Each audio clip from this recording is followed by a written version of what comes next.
Hello everyone. आज के video में हम लोग देखेंगे इलेक्ट्रिसिटी चैप्टर से रिलेटेड जितना भी इंपॉर्टेंट फार्मूला है इसको 5 से 10 मिनट में हम लोग देखेंगे, जो कि आपके एग्जामिनेशन पॉइंट ऑफ व्यू और मार्क्स पॉइंट ऑफ व्यू दोनों के लिए बहुत इंपॉर्टेंट होगा और साथ ही साथ आपको रिवीजन करने के लिए भी बहुत आसान हो जाएगा। तो चलिए स्टार्ट करते हैं। फर्स्ट फार्मूला हमारा जो सबसे इंपॉर्टेंट और जो हमारा सबसे बेसिक है वह इलेक्ट्रिक करंट का I इज इक्वल टू क्या होता है बच्चा, Q बाई टी। ये अच्छा, यूनिट क्या है करंट का, हमें पता है। ये जो इलेक्ट्रिक करंट को डिनोट करते हैं I से, चार्ज को Q से और टाइम को T से।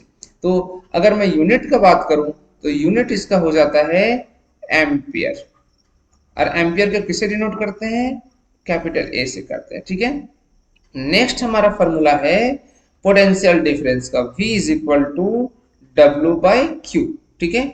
और हमारा यूनिट क्या है पोटेंशियल डिफरेंस का, वोल्ट होता है। ठीक है।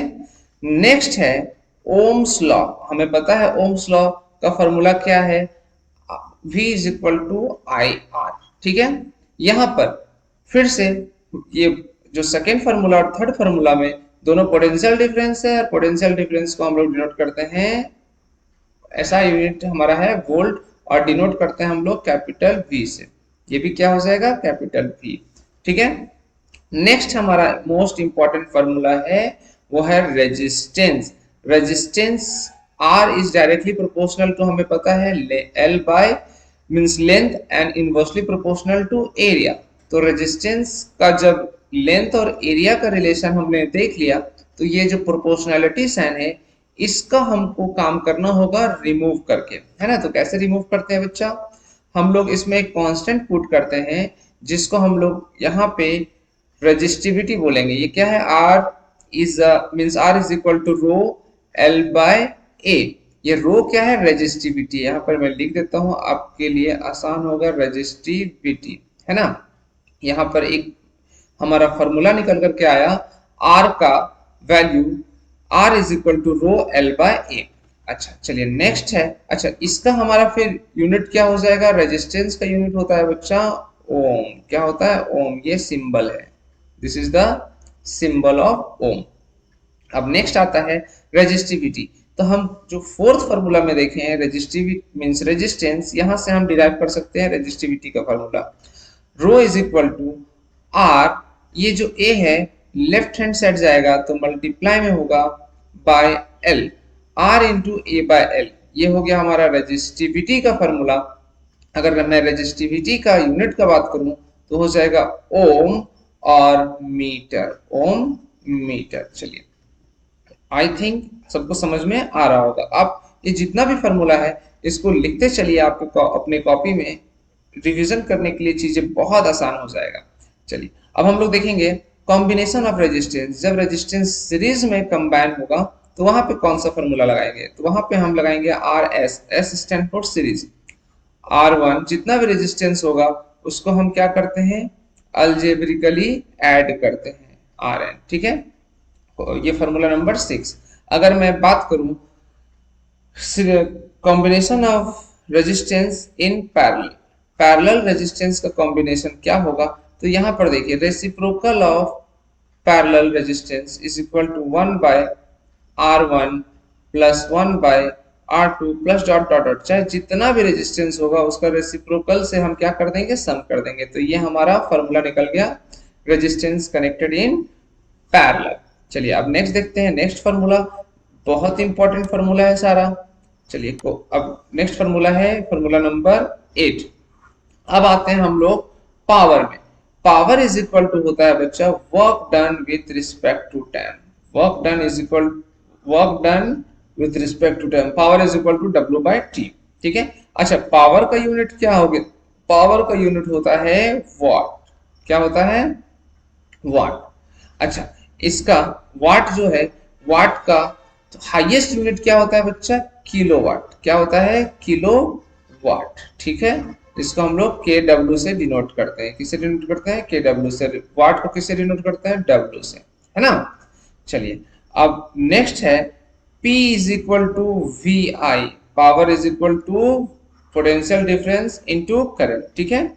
अब नेक्स्ट फार्मूला है, सारा फार्मूला बहुत इंपॉर्टेंट है, मतलब आपको डायरेक्ट फॉर्मूला से रिलेटेड क्वेश्चंस आएगा और आपको न्यूमेरिकल्स जो है वो डायरेक्ट इसमें पुट करके आप सॉल्व कर सकते हो।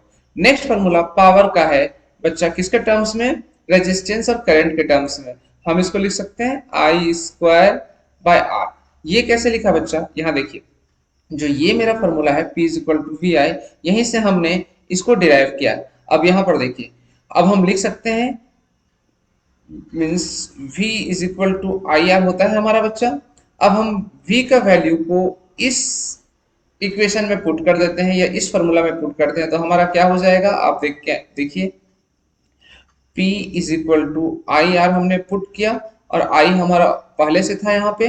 तो अब बताइए I इंटू आई क्या हो गया? आई स्क्वायर, और R ऑटोमेटिकली है तो हम लिख सकते हैं आई स्क्वायर आर। यही चीज हमने यहाँ पे फॉर्मूला नंबर 10 में लिखा है। आई होप सबको समझ में आ गया होगा।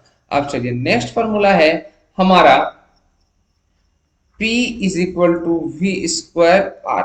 अच्छा, फिर से ये फॉर्मूला कहाँ से आया, मैं यहाँ पे आपको आपके लिए फिर से थोड़ा सा समझा के बता दे रहा हूँ। P is equal to V I होता है बच्चा। अच्छा, अब हमें पता है ओम्स लॉ से V is equal to I R, तो I हमारा क्या हो जाएगा? I इज इक्वल टू यहाँ से क्या हो जाएगा? I is equal to V by R लिख सकते हैं। हाँ, अब इसी चीज को हम यहाँ पे पुट कर देंगे। V I के प्लेस में क्या कर दें? V बाय आर लिख दें। तो अब यहाँ पर देखिए V स्क्वायर बाय आर हो गया ना, तो वही चीज हमने यहाँ पे फॉर्मूला नंबर 11 में लिखा है। तो ये हमारा हो गया फॉर्मूला नंबर 11। ठीक है, अब हम लोग आते हैं इलेक्ट्रिक एनर्जी में, इलेक्ट्रिकल एनर्जी में। ये हो गया फॉर्मूला नंबर 12। अब फॉर्मूला नंबर 12 क्या होता है? P is equal to E by T. Means P is equal to E by T हमने क्यों लिखा बच्चा? क्योंकि P is equal to W by T हम जानते थे, और वर्क डन और energy both have the same meaning, एक ही मीनिंग होता है। तो अब यहाँ पर हम लिख सकते हैं E is equal to P into T.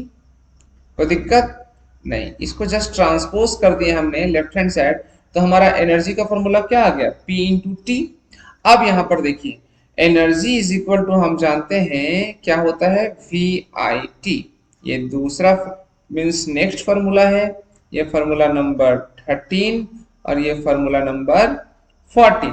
ठीक है, नेक्स्ट फार्मूला हम लोग देखते हैं फार्मूला नंबर 15। अब हम लोग लिख सकते हैं E is equal to I square R T. अब ये आई स्क्वायर आर टी कैसे लिखा? हम जो हमारा फार्मूला नंबर 14 था इसी को हमने डिराइव किया है। कैसे डिराइव करेंगे? देखो, E is equal to V I T हम लोग यहाँ पे लिखे हुए फॉर्मूला नंबर 14 में। अब आप देखिए यहाँ पे V इज इक्वल टू क्या हो जाएगा? V is equal to I R होता है, तो हम लिख देते हैं आई आर, और I एज इट इज रहेगा और T है, तो हम E is equal to I R into I T. तो I इंटू आई, ये V के प्लेस में, V के प्लेस में ये हमने रिप्लेस किया है, V is equal to I R, है ना। तो अब हम लिख सकते हैं I into I, I square R. तो देखो समझ में आया कि ये फॉर्मूला कहाँ से आया? फॉर्मूला नंबर 15 फॉर्मूला नंबर 14 से डिराइव हुआ है। अब फॉर्मूला नंबर 16 है, वो हम लिख सकते हैं E is equal to V square R T. अच्छा, ये फॉर्मूला नंबर 16 कहाँ से आया बच्चा? ये भी 14 से आया है। ये कैसे हुआ? अब यहाँ पर देखिए, यहाँ पे हम इसको I इज इक्वल टू क्या लिख सकते हैं? V by R, Ohm's law से। अब हम I के प्लेस में, यहाँ पे I के प्लेस में वी आई टी है, E is equal to V I T है, तो I के प्लेस में हम क्या पुट कर देंगे? I के प्लेस में पुट कर देंगे V बाय आर। तो चलिए into V by R put किया और T एज इट इज है, तो V इंटू वी क्या हो गया? V स्क्वायर हो गया, R हो गया नीचे और ऊपर क्या है? T है। तो सेम आ गया फॉर्मूला। ये फॉर्मूला कहाँ से आया, समझ में आया? Formula number 16। बहुत अच्छा। अब यहाँ पर देखिए नेक्स्ट है हमारा 17। वो 1 kilowatt hour is equal to क्या, कितना जूल होता है? 3.6 into 10 raised to the power 6 joule होता है। ठीक है, बहुत अच्छा। अब आपको याद रखना, अच्छा ये एनर्जी का यूनिट क्या होता है? एनर्जी का यूनिट होता है जूल। क्या होता है? जूल। किससे डिनोट करते हैं? जे से डिनोट करते हैं। पावर का यूनिट क्या होता है, हमने ऑलरेडी डिस्कस किया हुआ है, वाट। ठीक है, हाईएस्ट यूनिट होता है इसका kilowatt, greatest units kilowatt. ठीक है, अब नेक्स्ट फॉर्मूला नंबर 18 जो है बच्चा, 1 kilowatt hour is equal to होता है 1 यूनिट। ये 1 यूनिट क्या है, जो हम लोग इलेक्ट्रिसिटी बिल आता है ना, कितना एनर्जी हम कंज्यूम किया गया है, वो किलो वाट आवर के टर्म्स में ही रिप्रेजेंट होता है। 1 kilowatt hour is equal to होता है कि 1 unit of electricity means energy our electrical appliances has been consumed। ठीक है, अच्छा एक बात आपको और ध्यान रखना है कि यहाँ जितना भी मैं फॉर्मूला लिखा हूं, ठीक है, ये देखो जो भी फॉर्मूला यहाँ पे मेंशन है, यहाँ पे फर्स्ट फार्मूला से आप दो और फार्मूला डिराइव कर सकते हो, जैसे Q is equal to I into T, ये एक फार्मूला हो गया। दूसरा T is equal to Q by I. Main formula तो आपका ये है, ठीक है, ये मेन फार्मूला से दो और रिलेशन आप डिराइव कर सकते हो, जो कि हमने यहाँ पर देखो डिराइव अभी किया, ये याद रखने की जरूरत नहीं है। ठीक है, उसी तरह से सेम हम सेकेंड फार्मूला से दो और रिलेशन डिराइव कर सकते हैं, W is equal to V Q, और उस दूसरा बात Q is equal to W by V. ये देखिए, ये एक रिलेशन है और ये दूसरा रिलेशन है। उसी तरह यहां से भी हम एक और रिलेशन डिराइव कर सकते हैं, I is equal to V by R, ये एक रिलेशन, और R is equal to V by I. तो ये याद रखने की जरूरत नहीं है, बार बार बता रहा हूं, ये आपको रिलेशन खुद ब खुद डिराइव कर लोगे जब अगर आपको ये जो गिवन जितना भी फॉर्मूला हमने बताया, तो टोटल फार्मूला आपका हो गया 18 फार्मूला अगर आपके दिमाग में है तो किसी भी तरह का क्वेश्चंस आप यहाँ पे सॉल्व कर सकते हो। चलिए आप मैं एक बार आपको ओपन करके रख देता हूँ, आप स्क्रीनशॉट ले लीजिए। ये देखिए फर्स्ट से 7 स्क्रीनशॉट ले लीजिए, आप नोट कर लीजिए। उसके बाद फिर देखिए 8 टू 11 वीडियो को पॉज करके स्क्रीनशॉट या फिर नोट बना लीजिए। उसके बाद 12 टू 18। चलिए आई थिंक सबको समझ में आ गया होगा।